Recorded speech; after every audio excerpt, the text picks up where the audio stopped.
Israel के Iran पर जोरदार हमला करने के बाद दोनों देशों के बीच एक बड़े युद्ध की आशंका बढ़ गई है। कहा जा रहा है कि ईरान एक बड़ी जवाबी कार्रवाई की तैयारी कर रहा है, ऐसी कार्रवाई जो संभवतः इसराइल पर बड़ा कहर बरपा सकती है।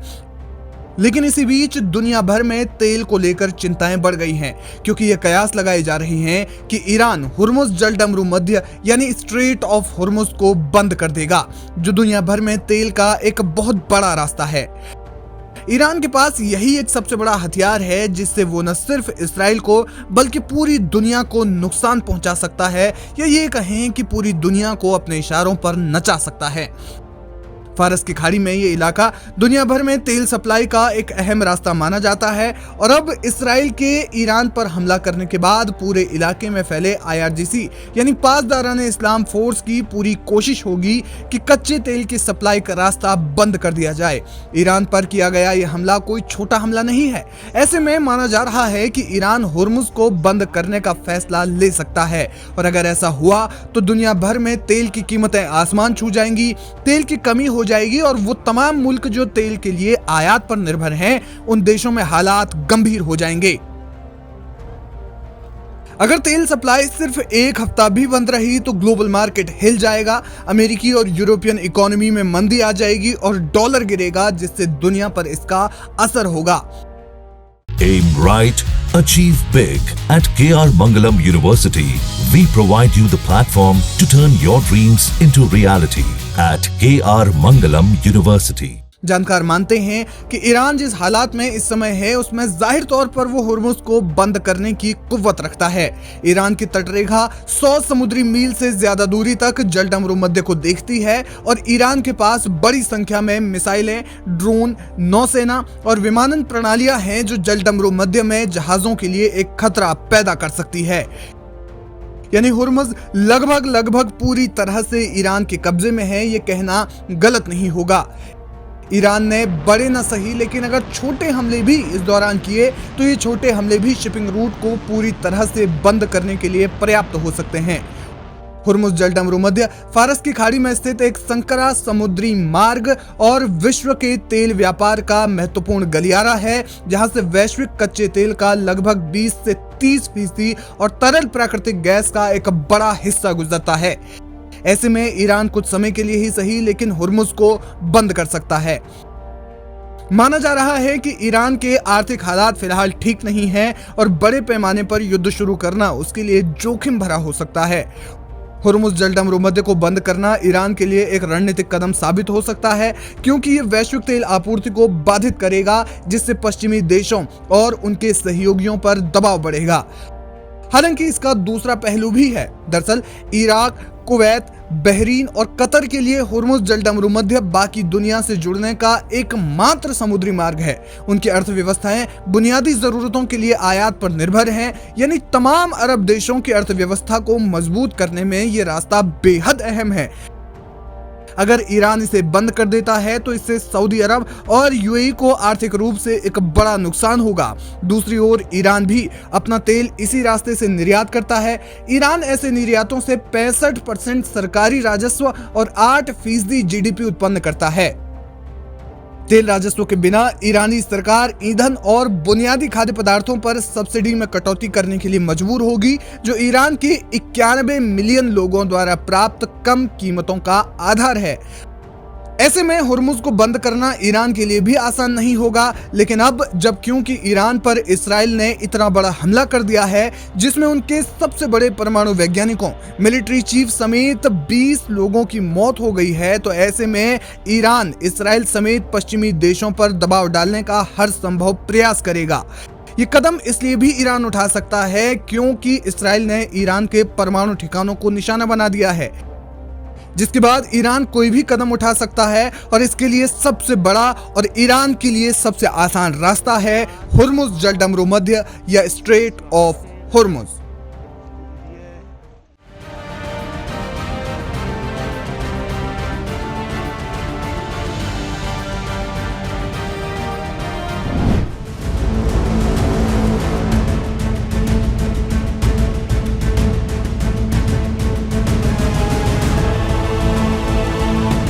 इजराइल ने शुक्रवार को अचानक से ईरान पर ड्रोन और मिसाइलें दाग दी, जिससे पूरे ईरान में हड़कंप मच गया।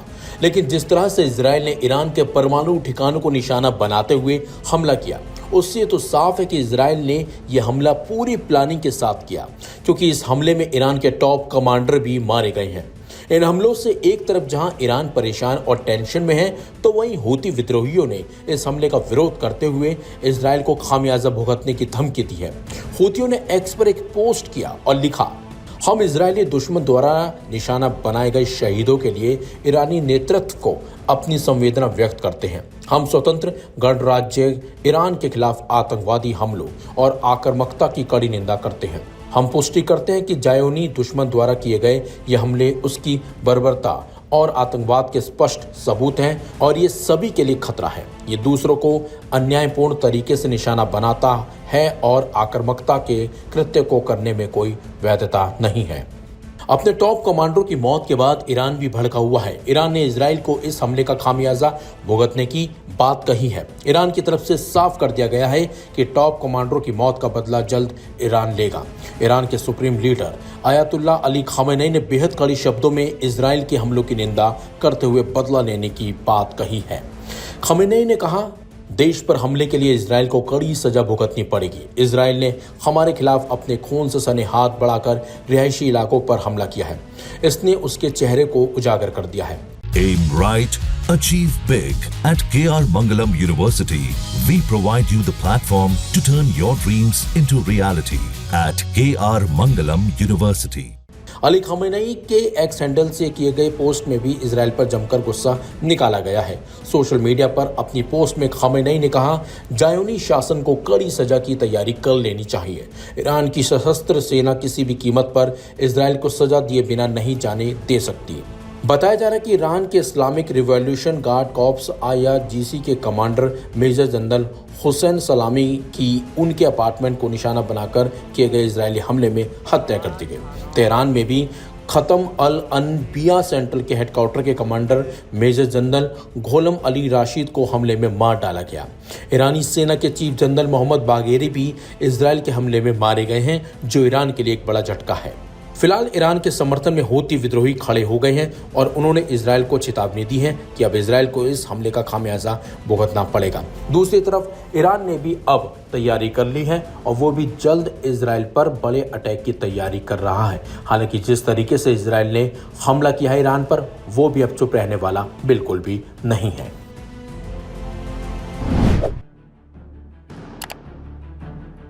ईरान के सुप्रीम लीडर, जिन्हें वहां रहबरे मुअज्जम कहा जाता है, इमाम सैयद आयतुल्ला अली खामेनी ने शुक्रवार सुबह ईरान पर हुए इस्राएली हमलों को बेहद दर्दनाक और भयानक बताया है। इस्लामिक रेवोल्यूशन के लीडर ने कहा कि इस्राएली रिजीम ने ईरान को घाव दिया है और आधी रात को मारा है।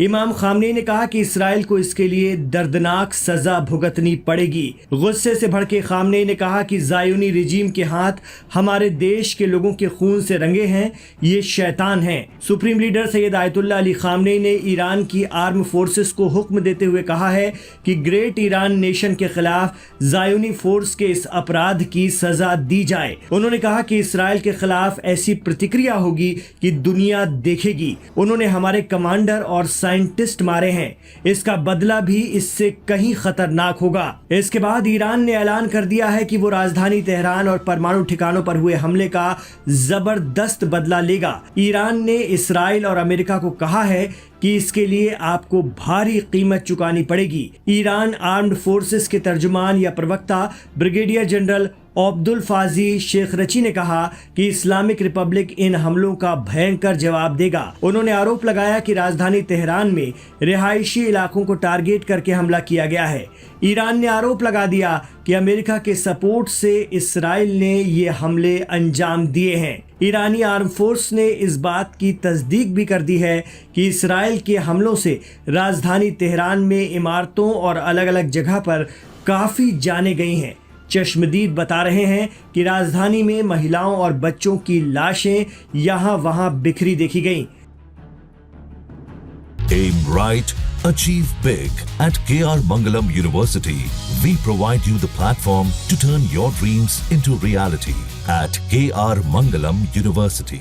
वहीं इसराइल कह रहा है कि हाल के वर्षों में कट्टरपंथी ईरानी शासन ने इसराइल राज्य के विनाश को केवल एक आदर्श ही नहीं बल्कि एक अनिवार्य आदेश के रूप में अपनाया। इस शासन के नेताओं ने बार बार सार्वजनिक रूप से और स्पष्ट तौर पर इसराइल के विनाश की मांग की। इसराइल का आरोप है कि ईरान विश्व का सबसे बड़ा राज्य प्रायोजित आतंकवाद समर्थक देश है और कई सालों से ईरानी शासन ने अपने घोषित उद्देश्य इसराइल के विनाश को लागू करने के लिए बड़े पैमाने पर सैन्य निर्माण में निवेश किया।